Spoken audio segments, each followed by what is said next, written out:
Private వ్యక్తికి సీపోర్ట్కి సంబంధించిన రావుకి, అదేవిధంగా అతను ఎక్కడుంటాడు కేవీపీ రావు, ఇద్దరు రావులు ఎదురు బదురు ఉంటారు. ఒకడింట్లో ఒకడు, ఈడింట్లో జాడు, వాళ్ళింట్లో జీళ్ళకి స్నేహితుల్లా ఉంటారు. వీళ్ళకి రాజశేఖర రెడ్డి తోడై వెనక జగన్మోహన్ రెడ్డి ఉండి, మరి ఆ రోజు జగన్ గారు గదిలో ఉండి నడిపించేవాడు కదా కార్యక్రమాలు. ప్రైవేట్ ఎక్విజేషను చేయడానికి ఎక్విజేషను ఇచ్చి రిమైనింగ్ అంతా కూడా 10,000 ఎకరాల భూమి తీసుకున్నారు. తీసుకున్నాక యాజిటేషన్ ఎప్పుడు స్టార్ట్ అయింది? రాజశేఖర రెడ్డి ఉన్నప్పుడు 2008లో యాజిటేషన్ స్టార్ట్ అయింది.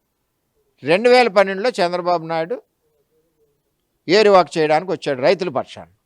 వచ్చినప్పుడు వాళ్ళు 3 లక్షలు చేసుకున్నారు, మాకు డబ్బులు తక్కువ చేసుకున్నారు అంటే 8,000 ఎకరాలకి చంద్రబాబు ముఖ్యమంత్రి అయ్యాక 160 కోట్లు ఇచ్చారు. ఇదే గీత 2009లో గీత గారు 14 వరకు ఎమ్మెల్యే, ఆవిడ పీఆర్పీ నుంచి కాంగ్రెస్కి పోయింది. కాంగ్రెస్ రూలింగ్ గవర్నమెంటే కదా. రైతుగా ఏ రోజన్నా పిలిచింది మాట్లాడిందా? రైతుగా ఏ రోజన్నా ₹1 ఎక్స్ట్రా ఇచ్చారా? రైతుల మీద పోలీసు కేసులు లేకుండా చేశారా? 40 కేసులు రైతుల మీద పెట్టారు, ఎస్సీ ఎస్టీ కేసులతో సహా. అలాగే చంద్రబాబు నాయుడు గారు ప్రభుత్వంలోకి రాగానే 8,000 మందికి 160 కోట్లు ఇచ్చారు, ఎకరాన్ని 2 లక్షలు చొప్పున. చంద్రబాబు రైతుల పక్షాన ఉన్నాడా? మెళ్ళొంచేసి రాజశేఖర రెడ్డి ప్రభుత్వంలో 10,000 ఎకరాలు ఓఎన్జీసీ పేరుతో అబద్ధాలు చెప్పి ఎక్విజేషన్ చేసిన వాళ్ళు రైతుల పక్షాన ఉన్నారా? అసలు ఓఎన్జీసీ వద్దంటే ఎక్విజేషన్ ఎవరు చేయమన్నాను నిన్ను? ఆ రోజే వదిలేయాలి కదా, రైతులకు భూములు వెనక్కి ఇచ్చేయాలి కదా, అదేమి చేయలేదు.